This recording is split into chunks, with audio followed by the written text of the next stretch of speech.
My name is Mark Bennett. I'm 42, wealthy enough to never worry about bills, and married to a man who once made me feel like the luckiest person on earth. His name is David. We've been together for 12 years, and on paper, we have everything: a modern home in the hills, 2 purebred dogs, successful careers. But something's been missing lately. Not in the loud, dramatic way people expect, but in the quiet, aching silences between us. Conversations feel rehearsed. Kisses land like obligations. The bed feels colder than the marble floors in winter. David's an architect, brilliant, busy, and beautiful. But lately, all he builds are excuses. Late-night meetings. Deadlines. Don't wait up. I stopped waiting months ago. The gardener came on a Wednesday. A new one, young, tanned, and hired through a landscaping company I barely remembered calling. He showed up in the afternoon sun with a leaf blower slung over his shoulder and sweat glistening on his neck. He wore cut-off jeans and a sleeveless black tank top that did little to hide the ink on his arm or the muscle beneath his skin. When he looked up at the window, my window, I froze. His name was Alejandro. He nodded at me. I nodded back. Just a moment. Just a glance. I told myself it meant nothing. But I started watching him. Every day. From behind my tinted glass, I studied how he moved, effortless, fluid, like he knew eyes were on him and welcomed it. He whistled while he worked, loud enough to carry through the garden but soft enough to feel like a secret. Sometimes he'd take long swigs of water from the hose, his shirt rolled up, abs taut and tan. And always, he looked up, straight at me. Not shy. Not coy. Just knowing. I tried not to let it get to me. I told myself I was bored. That it was harmless. That I could look, but never touch. David was still my husband. My partner. My history. But temptation doesn't knock. It lets itself in. That first night, I heard it. The soft click of a door I hadn't locked. My bedroom door. I sat up, heart racing. I thought it might be David. Home early for once. But the hallway was empty. No footstep. No lights. Just the lingering scent of cut grass and something else, warm skin and sweat. The door closed again, slowly, as if someone was on the other side. I waited 5 minutes before stepping out. Nothing. No one. I didn't sleep well. My dreams were filled with images I couldn't control. Alejandro's hands in the dirt, his eyes catching mine, the way his lips parted when he worked. I woke up hard and ashamed. The next day, I told myself I imagined it. Maybe I left the door cracked open. Maybe it was the wind. But it happened again. Every night, just after midnight, the door would open. Always slowly. Always silently. I never saw him. Never heard a word. But I knew. I could feel him there. A shadow, a breath. A presence just out of sight. I started leaving it unlocked on purpose. David didn't notice. He was always gone, sometimes overnight, sometimes for days. And even when he was home, he wasn't present. He'd scroll through blueprints at the dinner table, mumble a goodnight without touching me. We hadn't had sex in 3 months. Maybe longer. Alejandro never said a word to me during the day. He worked like normal. Trimmed hedges, watered the beds, but every now and then, he'd glance toward the house, toward my window, and smirk. That smirk did more to me than anything David had done in a year. One morning, I found a single flower on my pillow. Fresh. Purple. Still wet with dew. I hadn't bought flowers. David certainly hadn't. But our garden was full of them. Alejandro's hands had touched every stem. I didn't ask him about it. I didn't have to. By the end of that week, I was counting the hours until midnight. I'd lie in bed, pretending to read, eyes darting toward the door, listening. Waiting. My heart would pound when I heard the handle shift. My skin would go hot when I smelled him again, earthy, clean, dangerous. But he never came in. Not fully. The game was the threshold. The question was whether I would cross it. That Saturday, David told me he'd be flying to Chicago for a 4-day client retreat. He didn't ask if I wanted to come. He just handed me the itinerary and kissed me on the cheek. Alejandro was in the garden when David's car pulled away. Shirtless, dripping with sweat, he watched the car until it was gone. Then, slowly, deliberately, he looked up at me and winked. That night, I left the door open wide. The first night with the door wide open, he didn't come in. He just stood there, Alejandro, framed in the hallway light like something from a fever dream. His chest bare, jeans slung low on his hips, a towel tossed over one shoulder like he had all the time in the world. I didn't move. I barely breathed. We stared at each other for what felt like hours. Then, as quietly as he came, he disappeared into the dark. It became a ritual after that, a nightly encounter without words. The door would creak open and he'd stand there, watching me. Some nights he'd take a single step in, other nights none. He never touched me. He didn't need to. The anticipation was the seduction. I was losing control, and I knew it. The next day, I walked into the kitchen and found him fixing the outdoor light fixture near the sliding glass doors. He didn't see me at first. His back was to me, muscles flexing with every twist of the screwdriver. I cleared my throat, more nervous than I should have been. He turned, smiled. "Morning, Mr. Bennett." "Mark," I said a little too quickly. "Just call me Mark." He nodded once, eyes scanning me with quiet mischief. "You sleep okay last night?" The question hit me like a slap and a kiss at once. "You were there, weren't you?" I asked, voice low. He tilted his head, pretending not to understand. "Where?" I didn't answer. Neither did he. Instead, he brushed past me on his way to the hose, and as he did, his hand grazed my hip. It lingered. Just for a second. Long enough for sparks to ignite in places I'd tried to keep dormant. I swallowed hard and went back inside. That afternoon, I texted David. "Hope the conference is going well. Miss you." The reply came hours later. "Busy. We'll call tonight." He never did. That evening, I poured myself a double whiskey and stood at the window while Alejandro mowed the lawn in slow, sweeping lines. Sweat darkened the center of his shirt, his hair clinging to his forehead. When he finished, he looked up at me, expression unreadable. Then he walked toward the side of the house. Moments later, there was a knock at the back door. I opened it without hesitation. Alejandro stepped in. Not a word between us. The tension was thick, electric. I reached for a towel and handed it to him.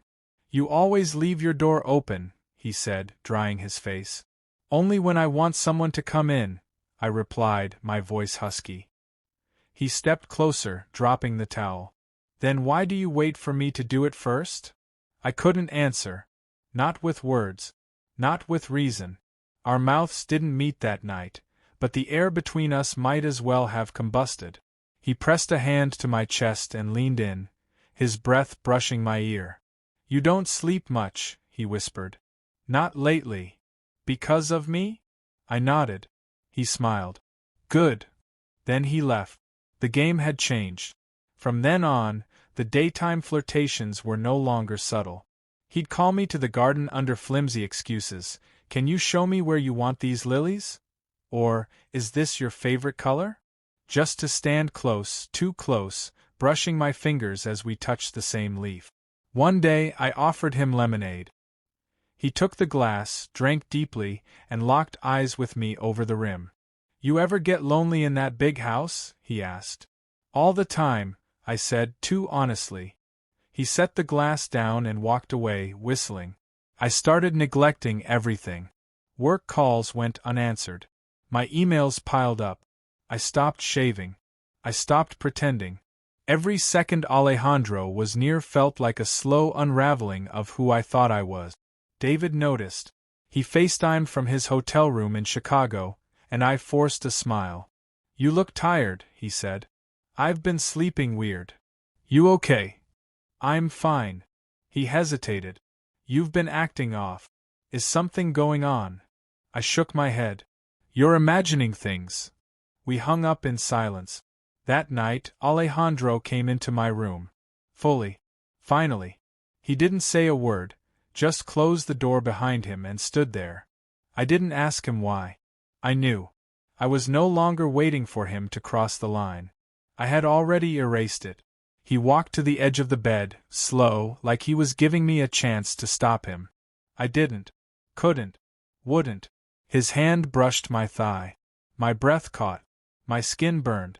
We didn't rush it. Every touch felt like a confession. Every glance a sin. He didn't just undress me. He unraveled me. It was soft, slow, maddening. He kissed my chest like it mattered. He made me feel wanted, not just for my body, but for the parts David hadn't looked at in years. When he finally slipped under the covers, I felt something I hadn't felt in a long time. Alive. We didn't say anything when it was over. He pulled on his jeans and walked to the door. Before leaving, he turned to me and said, "Tomorrow night, don't wait. I'll be here." He didn't need to ask. By the third night, there was no more hesitation. Alejandro entered my bedroom like he owned it, like he owned me. No soft knock. No shy glances. Just the creak of the door, the fall of fabric, and the weight of his body against mine. It wasn't just sex. It was something deeper, more dangerous. He didn't move like a boy chasing pleasure. He moved like a man who knew exactly what he was taking and how badly I needed to give it. He touched parts of me I had forgotten existed, my neck, my lower back, the inside of my wrist, and kissed them like they were sacred. When he finished, he never stayed long. He'd dress quietly, leave the room like a whisper, and disappear into the early morning before the sprinklers came on. I stopped asking myself if it was wrong. The question had become irrelevant. The conflict inside me wasn't about morality. It was about need. David and I were married, yes, but the intimacy had been dead for years, choked by routine, buried under polite conversation and calendar invites. With Alejandro, there were no plans, just heat, hunger, honesty. Still, I couldn't silence the voice inside me, the one that whispered David's name every time I deleted text messages or showered twice in one morning. I told myself lies I almost believed. He doesn't love you anymore, it's just physical, he'll never know. But guilt, like lust, always finds a way to leave a mark. One evening, David came home early. I hadn't expected him. Alejandro was still in the backyard trimming the jasmine hedge. I panicked, fumbling to close the curtains and straighten the cushions on the couch, like that would erase the scent of sin in the house. David walked in carrying a bottle of wine. "Thought I'd surprise you," he said. "No meetings tonight." He kissed me on the cheek, his lips lingering just long enough to sting. For a moment, I felt the old version of us stir, a ghost of what we once had. "I missed you," I said quietly. His eyes flicked toward the window. "Is that the new gardener?" I nodded. "Alejandro. He's young. 18. David didn't respond. He poured 2 glasses of wine and handed me one. "You haven't been yourself lately." "I'm fine." "No. You're not." There it was, the moment. The crack in the dam. But I didn't confess. I couldn't. Instead, I clinked glasses with him and drank fast, hoping to drown the truth. That night, Alejandro didn't come in. I left the door open, lights off, sheets folded back. I waited. Nothing. The next day, he didn't show up for work. I felt sick, empty, abandoned. I texted him, something I'd never done before. "You okay?" No response. The silence stretched through the day and into the next. Then, on the third night, just past midnight, I heard it again. The familiar sound. The click. The door creaked open. Alejandro stepped inside, but he wasn't like before. He looked tired, edgy, angry. "Where were you?" I asked, sitting up. "I had to think," he said. "About this. About you." I felt my chest tighten. "And?" He shrugged. "I like being inside your house. But I don't want to be a secret." "You are a secret," I said carefully. "You have to be." "I'm not your whore," he snapped, eyes burning. "You look at me like I'm your escape. I want to be more than that." I never meant to. Yes, you did. You knew what you were doing the second you left that door open. I stood up, heart pounding. I care about you. Do you? He challenged. Or do you just care about what I make you feel? He turned to leave, then stopped. I see the way your husband looks at you. He knows something's wrong. He doesn't know. Alejandro looked at me, truly looked, and said, he will. Then he was gone. The next morning, I found one of Alejandro's tank tops in the laundry hamper. David was standing in the doorway holding it in his hand. He didn't say anything. He didn't have to. The silence between us said it all. He placed the shirt on the dresser, walked out, and left the house without breakfast or a word. I sat on the edge of the bed, hands trembling, knowing this was the beginning of the unraveling. I had opened a door I couldn't close. David came home late that night. The sound of the front door unlocking echoed through the house like a final judgment. I didn't know whether to pretend I was asleep or face him. In the end, I sat at the kitchen island in the dark, nursing a drink I didn't want. He entered without a word, placed his keys on the counter, and poured himself a glass of water. His movements were precise, mechanical, too calm for someone who had found evidence of his husband's betrayal. When he finally spoke, his voice was steady. How long? I swallowed. 3 weeks. David's jaw clenched. He didn't look at me. The gardener. The kid. Alejandro. He nodded once, like he was confirming what he already knew. Is it serious? I didn't answer. He turned to me then, really looked at me. You fell in love with him? No, I said, but the lie fell apart in my mouth. David laughed, just once, bitter and quiet. You could have told me you weren't happy. I didn't know how, I admitted. It just happened. No. It didn't just happen. You let it happen. You chose it. Night after night. The silence that followed was suffocating. I gave you space, David continued, his voice low. I let you breathe when we got stuck. But I never stopped loving you, Mark. I just didn't know how to reach you anymore. His words broke something in me. I didn't want to cheat on you, I whispered. But he made me feel seen again. Desired. Alive.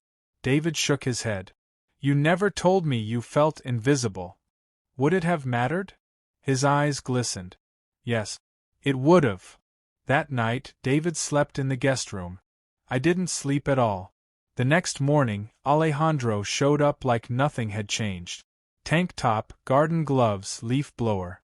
He whistled while he worked, but it sounded hollow now, off-key. I walked outside, heart thudding. We need to talk, I said. He wiped sweat from his brow and looked at me with a smirk that didn't quite reach his eyes. He knows. He found your shirt. Alejandro nodded slowly. And what happens now? I don't know. He tossed the garden shears to the ground. You're scared. I'm married. You're unhappy. I'm confused. He stepped closer, close enough that I could smell the salt on his skin, the scent that once lit a fire in me. I don't want to be a mistake you bury under guilt, Mark. I don't want to hurt you. He laughed dryly. Too late for that. I touched his chest, then pulled away like it burned me. Maybe we went too far. Maybe you're just afraid of what's real. The hurt in his voice hit me harder than David's silence ever did. Alejandro had walked through the door each night with hope. I had welcomed him with desire, but not truth. I never meant to lead you on, I said. But I can't ask you to stay in a situation that will destroy everything else I've built.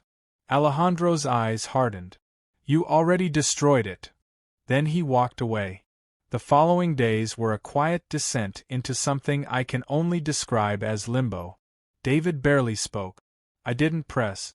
We were two ghosts haunting the same home, passing each other in doorways, sitting at opposite ends of silence.